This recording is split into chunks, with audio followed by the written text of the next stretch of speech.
Hey guys, good morning. Thought I'd do a quick reading. I'll have a few minutes, but yeah, it should be enough time. Maybe we won't do the after reading, whatever you want to call it, but we'll see. Let's see how much time I have. So it is Friday. Hope everyone had a good week. We have, what do we have? Let's see. Going to see the Preakness. Well, not like in person, but at a party tomorrow. So apparently, I don't know, the Triple Crown is a thing here for my aunt. So we're going to go do that tomorrow at a friend's house. And then we're going to have what I lovingly refer to as grandma tacos. My grandmother had a very special way of making tacos that probably wasn't special to anyone but me, but my aunt promised to make them. So she knows how to get me to go somewhere, I guess you could say. So there's that. But so tonight will be spent on homework so that I can justify taking tomorrow off, right? Anyway, let's get a current energy for today. Current energies for today. Okay, well that fell up and we got the Wheel of Fortune. Well, we got it sideways, which means it's not yet decided. We're kind of teetering on which way it's going to go, right? You get to choose is how that goes. So, of course, upright would be good luck. Reverse would be bad luck. But the way I see this is time literally folding in on itself, like curving back around. I think we talked about this yesterday. Curving back around on itself, where we are given the same things. Look at this at the top, that king, and then there's someone at the bottom. Try and hang on, right? What is that saying? Sometimes you're the. What is it? Sometimes you're the bug, and sometimes you're the windshield, or something like that. Anyway, you get to choose. So you get to choose if what's happening right now is good luck or bad luck, right? Excuse me, I'm just going to take a sip of coffee.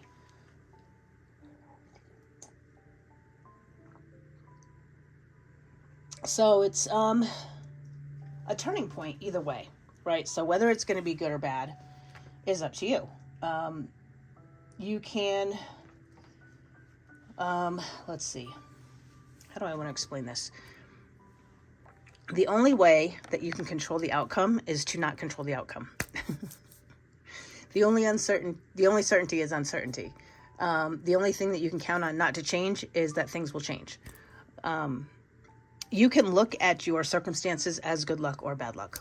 I'll give you a good example. They always say the worst thing that can happen to you the first time you visit a casino is that you win, because you will always be thinking that you will repeat that, right? You could look at that as good fortune or bad fortune if you won on the first time, right? If you win, obviously, put money in your pocket, whatever, that's good luck. But if you win and you then become addicted to gambling, that would be bad luck. So the situation and the luck depends on the perception of the receiver. So you have some sort of luck, if you will, happening. So luck meaning, let's see, how do I want to say this? It could mean divinely guided, divinely intervened. It could mean being in the right place at the right time, like something that you did not plan on, but was significant. Let's put it that way. Something that you do not think that you manifested. Although I believe we manifest everything. This was maybe a subconscious manifestation, or it was a manifestation of something that you focused on so long ago that you have forgotten, and you look at that as luck. Okay. Is it going to be good luck or bad luck? Well, that's up to you. You get to decide. But either way, it's a major life lesson, and I think the lesson that you're trying to be shown is that it has to be what you think it is, right? It's not going to be what people tell you it is. It's going to be what you believe it to be. Yeah. So our beliefs are huge, guys. I mean, they dictate everything, right? you can, have you ever heard that saying that if you call in sick and you're not sick, you're going to get sick? Or be careful which excuse you use when you call out of work, because it'll probably come true. That's manifestation, guys. That's you. Those fell down, face down, so I'm not going to take them. Those things that you focus on, that you speak into existence, if you will, become your reality. So really, everything is your belief system. And the Five of Wands, this is the end of conflict. The end of fighting against the passions and desires of others. Wands is passion energy, or creative energy, right? So this is the end of the discord, I guess you would call it, in the tribe, right? So a successful resolution to the problems that exist, or harmony, right? We went from 10 to 5. I don't know why I feel like that's significant, but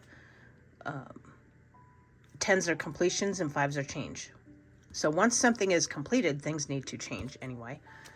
But I like this. I mean, it's seeing that your good luck or your bad luck depends on you, and this is a stopping of blaming other people and having other people stop blaming you, right? So good example, when you get blamed for something repeatedly over and over again, right?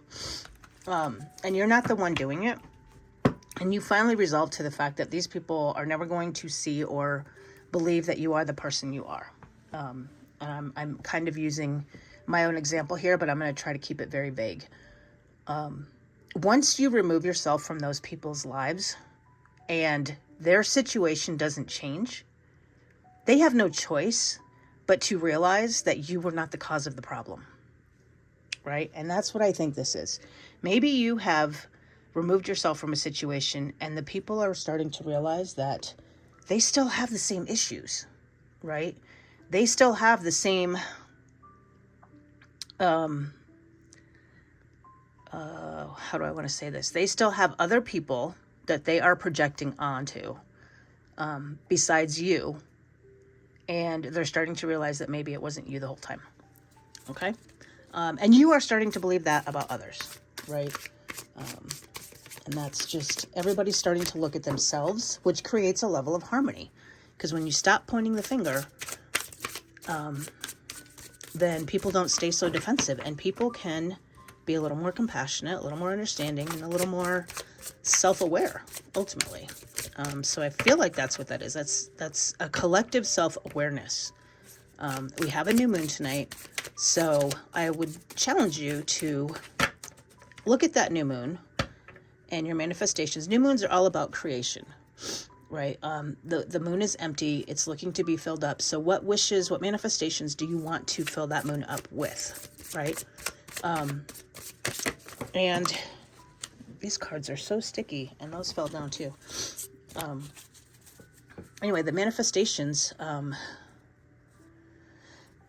was I saying? Manifestations for new moon. So with you being more self-aware, you could try to manifest things that support your growth, right? When I forget to do a new moon manifestation, I have put it out there that every new moon, I would like whatever is in my highest good at the time of my growth. And that way I'm kind of like covered if I forget to do it. And if you forget to do it, you may not get what's in your highest good, right? So the intention, setting that intention out there is beneficial, I think. To the 9 of Swords. So this is overthinking. This is wondering, once you've gotten this run of luck, and the harmony is returned to your relationships, and you start to become more self-aware, then you start to overthink about whether or not you're the bad person, right? So there is a lot of people in the world who are suffering from complex PTSD. And I'm not a therapist, but I'm going to give you what I've learned about this because I myself suffer from it. So complex PTSD will mimic the signs of narcissism. Why is that? Because these are survival techniques that we had to develop as children to survive whatever it was that was going on around us. Plus, chances are, if you suffer from complex PTSD, one or both of your parents was a narcissist and they taught you those traits. Does that mean you have narcissistic personality disorder? Well, if you're doing it consciously, I would venture to say that yes, maybe you are. But if you are asking yourself if you're the narcissist, then chances are you're not, because you're becoming self-aware. Narcissism lives in projection. Narcissism lives in not admitting your own faults and always pointing the finger at someone else. So the main difference between complex PTSD and narcissism is that you are asking yourself the question. You are self-aware. You can see yourself in the mirror. The mirror being other people in your relationships, right? They talk about there's only 8 mammals on the planet who are completely self-aware. This means that they can look into a mirror and understand that the reflection in the mirror is them and not someone else. A dog does not have this self-awareness. A dog, if you put a mirror in front of a dog, it will try to play with the other dog that it sees. If you put a elephant in front of a mirror and something lands on its head, it will reach up to its own head because it is self-aware. So very few mammals on the planet and very few humans, really, I think more so now than when I was growing up, are self-aware. But you can get so self-aware that you start to overthink it and consider the fact that maybe you're the bad guy. And I will tell you, you were not always the victim. You were the perpetrator at some point. And understanding that and accepting it and integrating that into your whole self is the challenge, right? But you leave yourself vulnerable to this overthinking. So be cautious of that. Be cautious that you're not beating yourself up for things that are not your fault. Take your accountability, but only your accountability, okay? You didn't know what you didn't know, and now you know, so do better. Bottom line, do better. And that will bring you to the King of Wands, which is the Burger King, as Steve's Love Tarot would like to call him. The Burger King got to have it his way, and he's in the reverse. So that's more of allowing people to do their own thing, right? Not letting your ways be the only ways. I'm actually going to look this up real quick.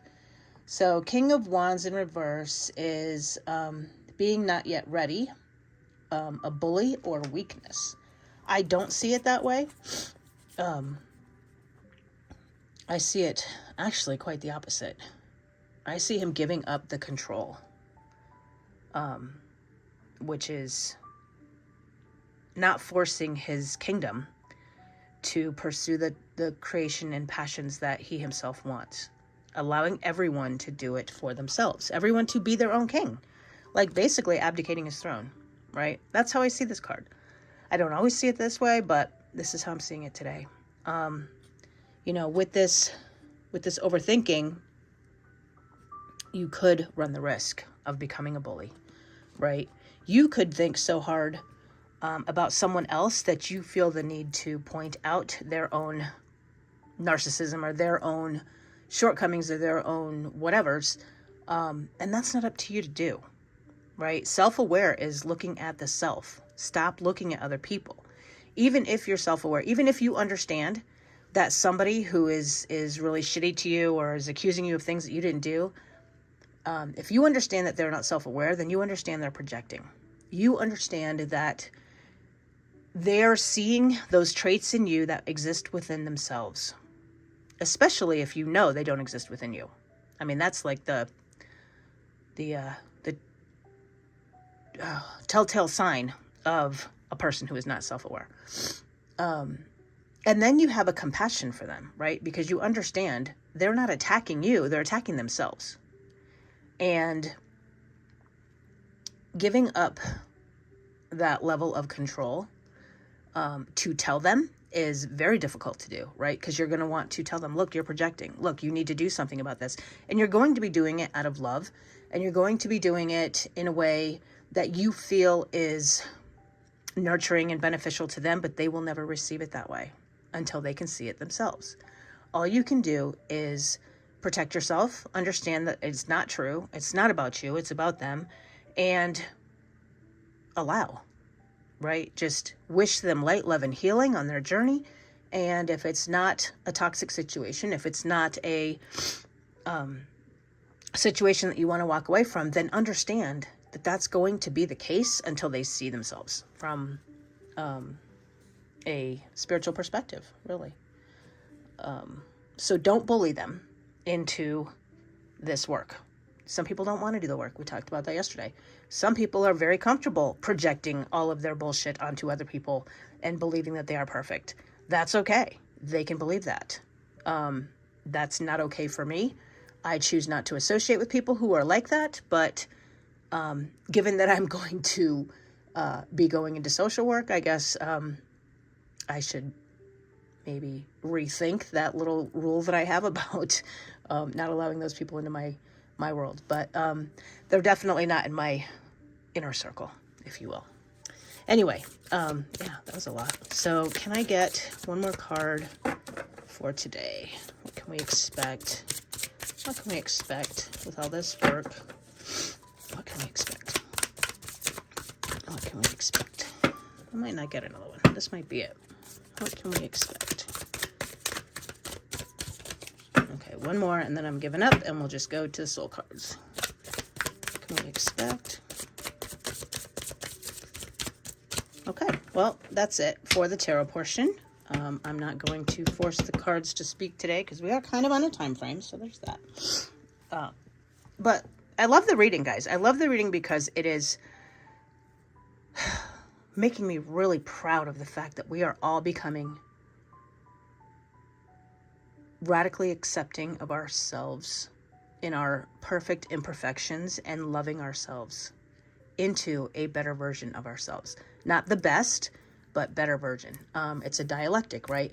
I'm doing the best I can, and I can still do better. I love that. So let's get a soul card for our advice. So advice for today.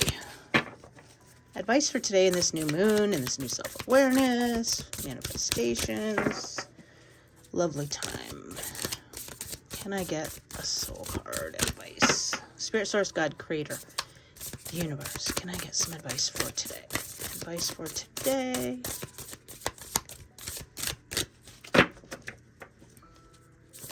Advice. One more on the... Okay, there we go. Our advice for today. Where am I called to use my voice right now? And name all the things you love. Where am I called to use my voice right now? You have a soul script that that was written to be spoken. Your story matters, and it's time for you to share it with the world. Interesting that I shared a personal story today.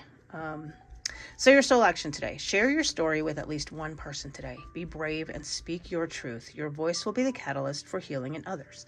Guys, when you can admit fault without shame, you are teaching others to do the same.